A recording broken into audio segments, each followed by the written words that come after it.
stories tonight in Y News.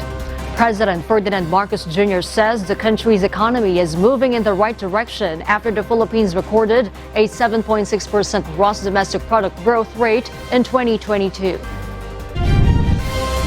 Senator Ronald De La Rosa says he is ready to work with the International Criminal Court on the resumption of its investigation into the war on drugs should the government allows its probe in the country.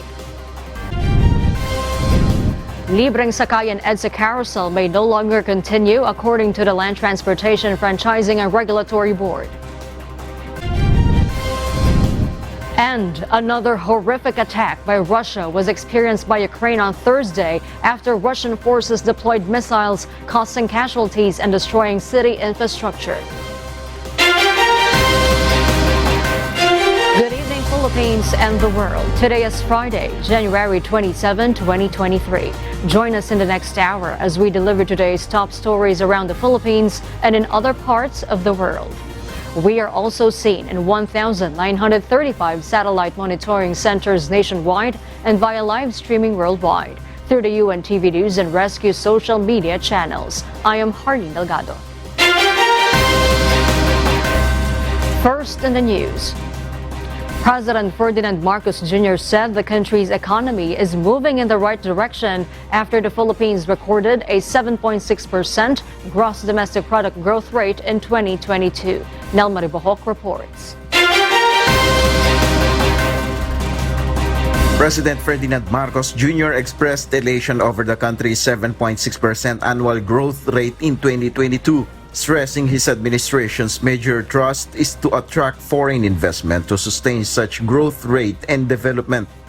We are happy to receive the news that our growth rate for the year 2022 exceeded all expectations, even by the estimates of the international financing institutions. And we are holding it at 7.6%. According to the president, the country's economy is moving in the right direction after posting the said growth rate. So I think that we are headed in the right direction. We still have some interventions that we will have to apply.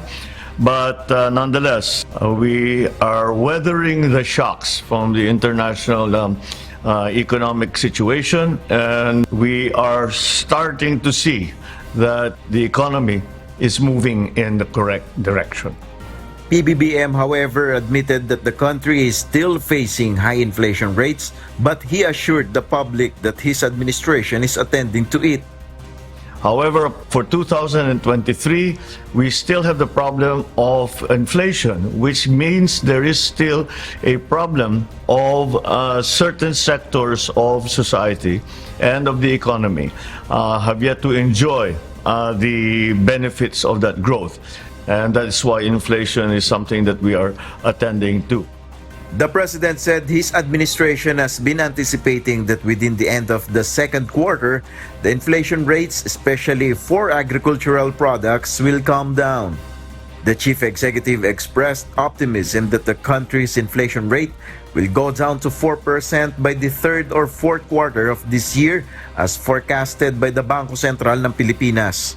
Nel Maribohok, UNTV News and Rescue. We serve the people, we give glory to God. The Department of Agriculture is looking into ways on how to lower the price of onion in the market. Meanwhile, importers were not able to bring all the volume of onions that were expected to arrive in the country. Ray Pelayo will tell us why.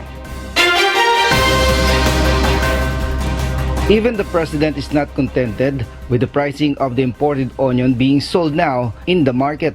A stakeholder meeting will be called on Monday, January 30, to check the value chain of the product. The price of imported red onion is at 200 to 250 pesos per kilogram, while the white is at 250 to 260 pesos. Po ang sabi ng mahal na Pangulo para makita lahat ng kalahok sa value chain para mapag-usapan kung paano mapapababa ang presyo nung sa imported. Agriculture spokesperson Assistant Secretary Christine Evangelista said that one of the points to be discussed is the setting of another suggested retail price for onion. Meron na rin pong construction na ginawa ang Department of Agriculture, and yun ang ating mga points of discussion with them. The Bureau of Plant Industry or BPI said that the price of onion from importers are only at 70 to 80 pesos per kilogram, but the cost of transportation from cold storages is not yet included. As of yesterday, January 26, the total imported onion arrived in the country is around 3,000 metric tons. This is lower compared to the 5,000 metric tons that was approved to import by the Department of Agriculture. Kung may dadating man po bukas, based po sa guidelines, return to origin po ang gagawin.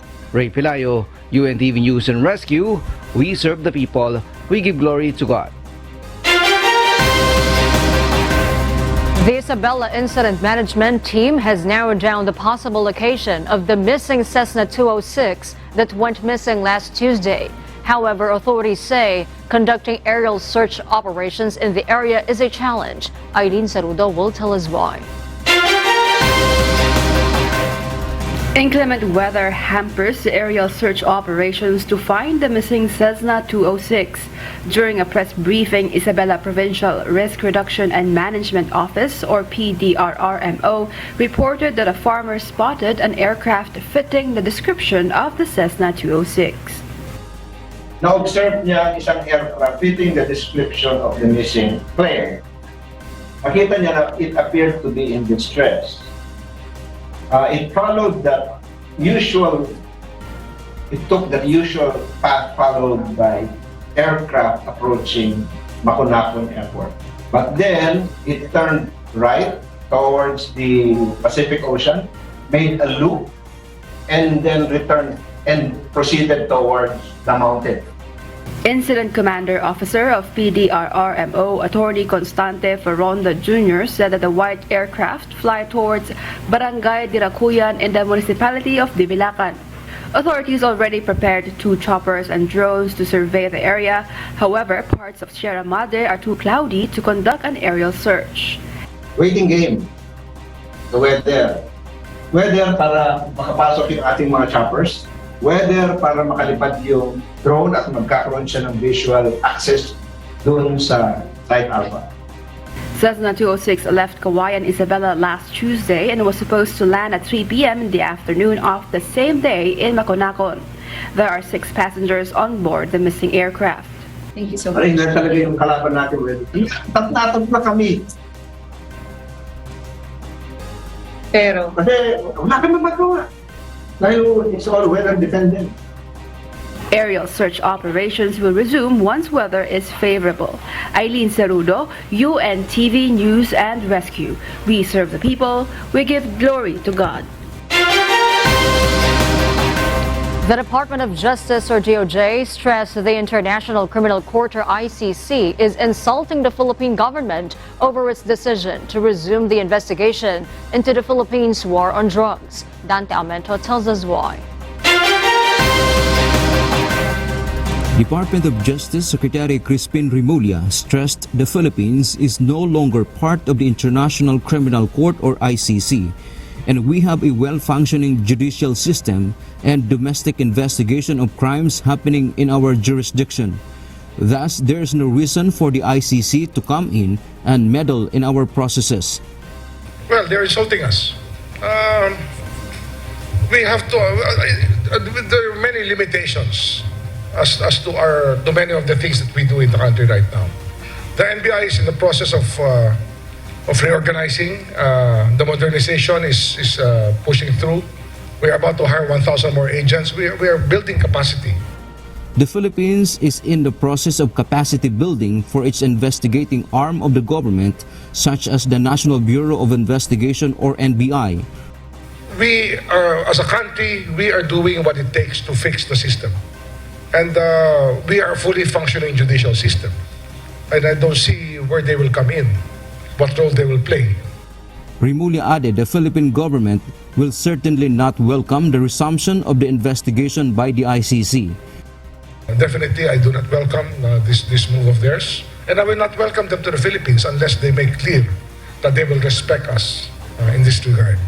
I will not stand for any of these antics that will tend to question our sovereignty, our status as a sovereign country. We will not accept that.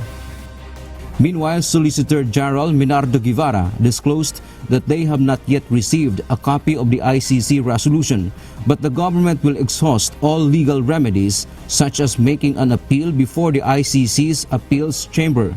The Philippines will emphasize that our domestic and judicial processes should prevail.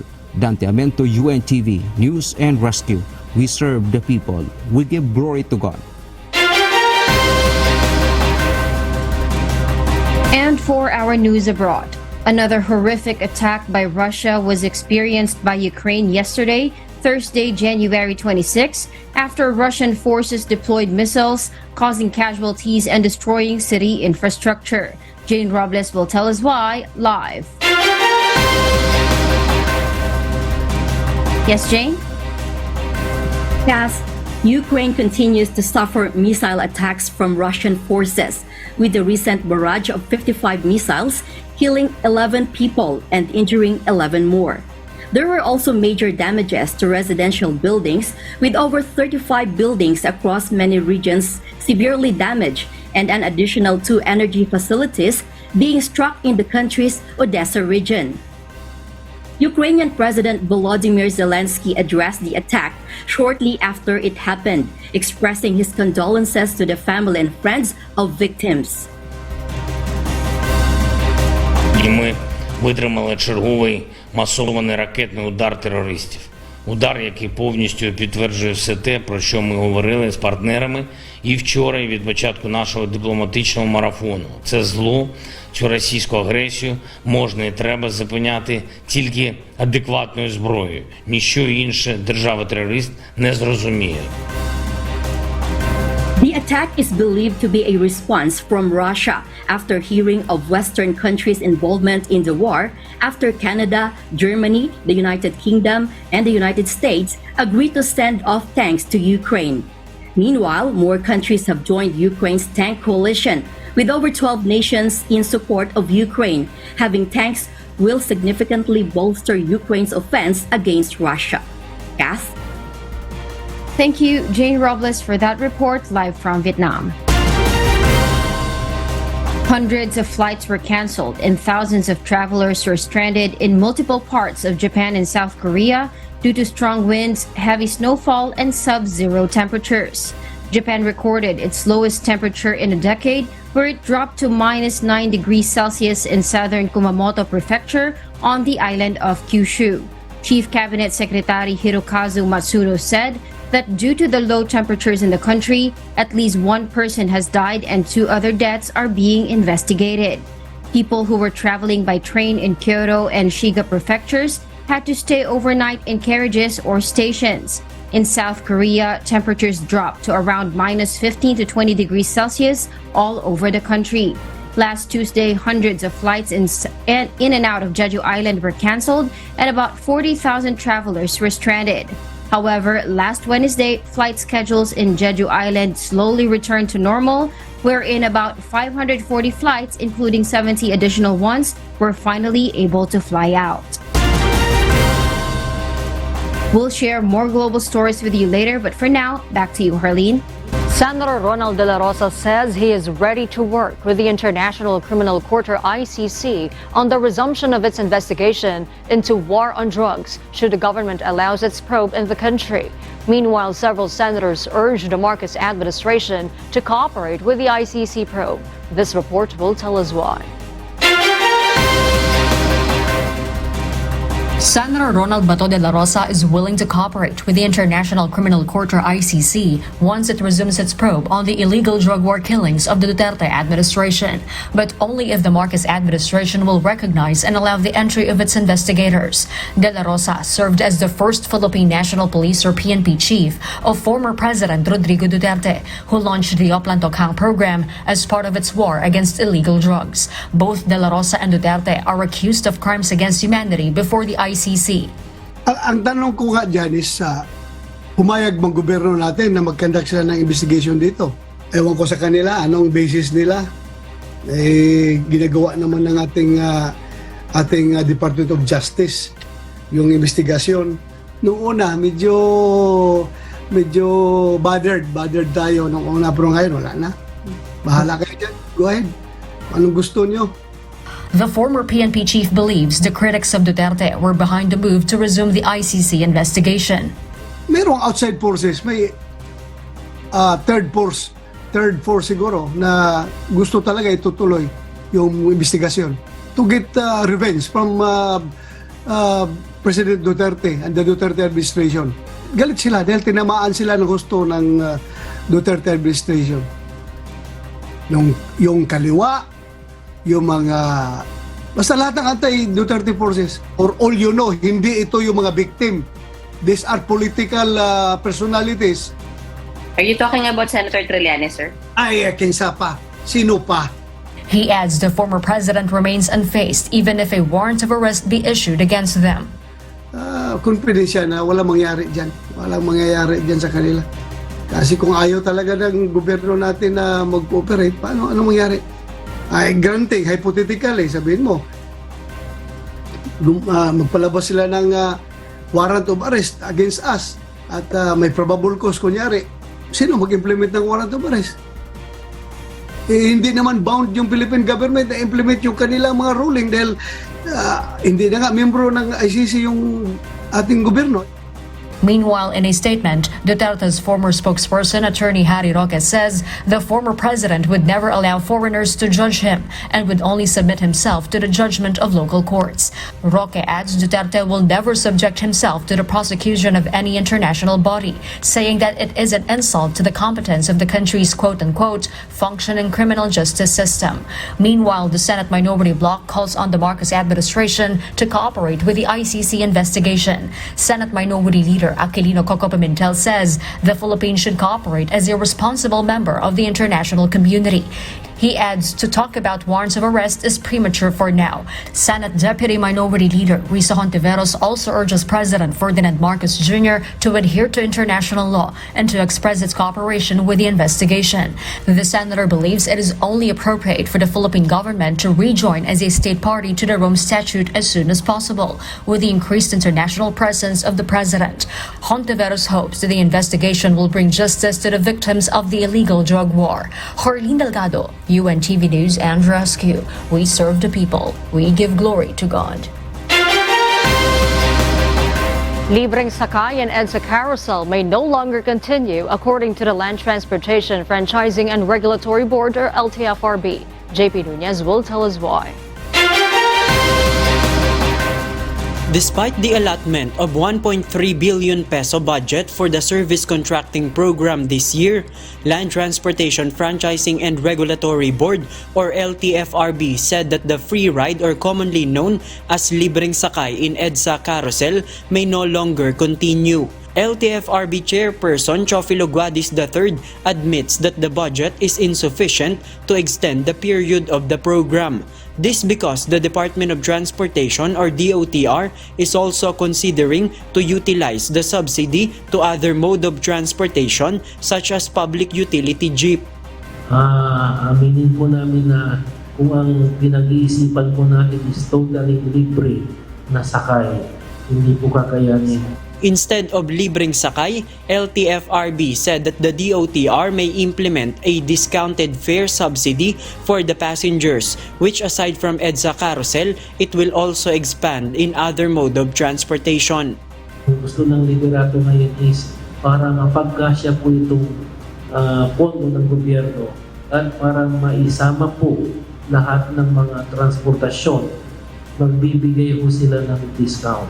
LTFRB said they are only waiting for the final guidelines which will come from the DOTR. But Chairman Guadi said that the program may return in February. Meanwhile, to other passengers, the discounted fare could also be beneficial to them as it would lessen the cost of their transportation expenses. Tingin ko beneficial pa rin siya, although hindi full amount ng free. So, makakatulong pa rin siya kasi ngayon, dati pamasahe ko lang 24 every day kasi dalawang bus sa punta doon, bus sa papunta rito. So, ngayon nag-amount na siya ng 100 plus. So, kung ma-half pa rin siya, mahati pa rin yun, edi malaking tulong pa rin sa akin kahit hindi na full amount. For me po, beneficial pa rin naman po since malaking bagay po yung discount. And actually po yung pamasahe ko, nag-range for 40 pesos ng balikan. So, kung may discount po, malaking tulong pa rin po. As a minimum wages kami, syempre, malaking tulong na rin yun. Syempre, pambili ng pagkain na rin yun. Kumbaga, makaka-discount pa rin kami. Pero syempre, mas okay pa rin naman kung libre, di ba? JP Nunez, UNTV, News and Rescue. We serve the people, we give glory to God. The Quezon City Police District, or QCPD, has arrested a suspect behind a bomb threat at Ponciano Bernardo High School. The suspect was identified as L. Frank Emil Anthony Bacle Cadusale, 22 years old, from Barangay San Martin de Porres, Cubao, Quezon City. According to the report, bomb threat was posted in the Facebook page Messenger of the said school around 12:57 p.m. of January 26 by a certain Bob Kaser Panganiban. The Police District Explosive Ordnance Disposal, or EOD, and K9 unit immediately conducted paneling operations and inspections inside the school premises. There were no signs of any bombs or presence of any improvised explosive device. With the investigation done by the Quezon City Anti-Cybercrime Team, the suspect was a grade 8 alternative learning student in the said school. The suspect will be charged for violation of Presidential Decree 1727, or anti-bomb joke law, in relation to Section 6 of Republic Act 10175, or the Anti-Crime Cybercrime Law, and robbery extortion. The police have warned the public to refrain from posting or making bomb jokes. Low salary and high debt were a raging concern by Alliance of Concerned Teachers. Meanwhile, a teacher states that many of public school teachers in the country were encouraged to loan because of its quick process. Bernadette Tinoy will tell us why. Physical education teacher Jonathan Iloreta has been teaching for a decade and convinced that many of the public school teachers in the country were encouraged to loan. This is because for a teacher to loan in financial institution can be very quick.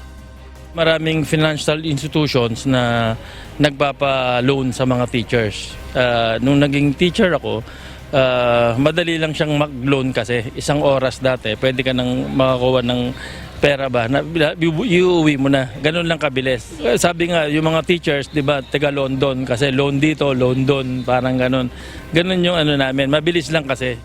But because of the circumstances, public teachers tend to underwent to a full amount of debt. For Jonathan, this is maybe because of mismanagement in terms of handling the money. He added that the salary for a teacher can be maximized in many ways. Yung mismanage yung pera namin dahil sa amin din, kasalanan namin. Yun lang naman yung nakikita kong problem dyan. And hindi naman ganun kaliit din naman yung sweldo namin. At hindi rin naman ganun kalaki. According to Vladimir Ketwa, chairperson of Alliance of Concerned Teachers, or ACT, 50% of public teachers were on debt in Government Service Insurance System, or GSIS, and other private institutions. In a statement, Vladimir states that salary of teachers in the country is very low and their debt raised more concern. Meanwhile, Senator Ramon Bong Revilla Jr. wants to amend the Republic Act No. 4570, or Magna Carta for Public School Teachers. One of its primary goals includes shorter teaching hours, health benefits, protection for hired teachers under probationary, and limitations and allowable salary deductions. Bernadette Tinoy, UNTV News and Rescue. We serve the people, we give glory to God.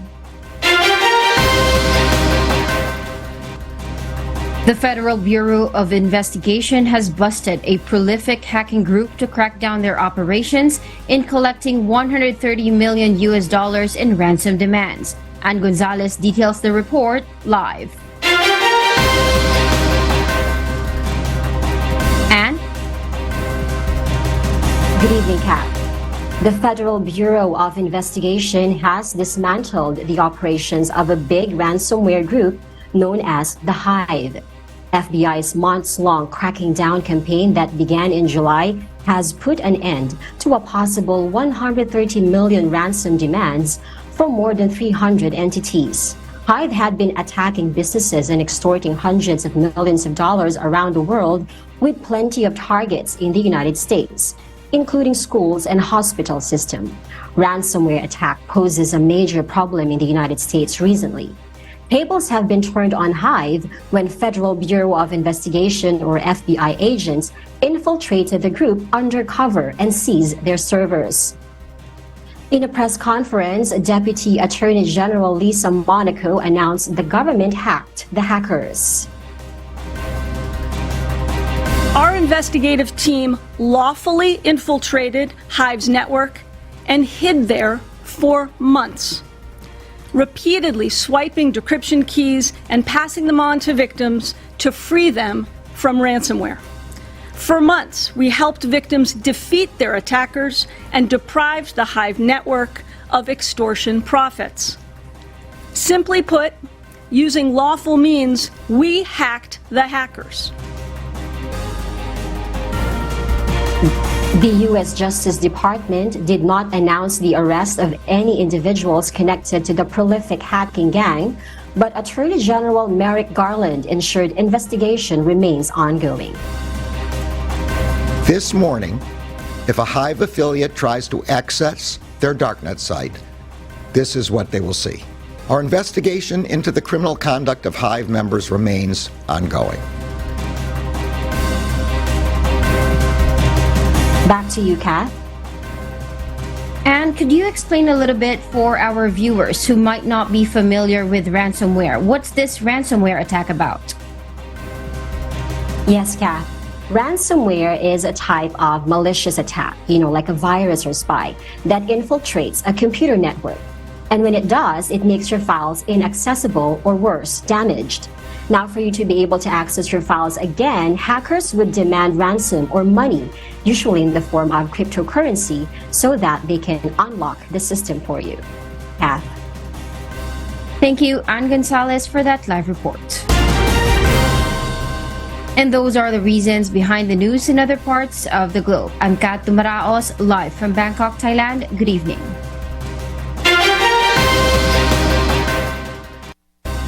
Our Kasangbahay. As the world faces these trying times amid the pandemic caused by coronavirus, we are inviting everyone to join the global prayer for humanity from Monday to Friday, 9:30 p.m. Philippine time through the social media accounts of Members Church of God International.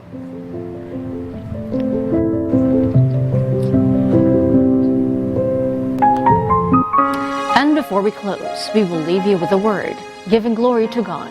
From the book of 1 Peter, chapter 1, verse 9, it says, receiving the end of your faith, even the salvation of your souls.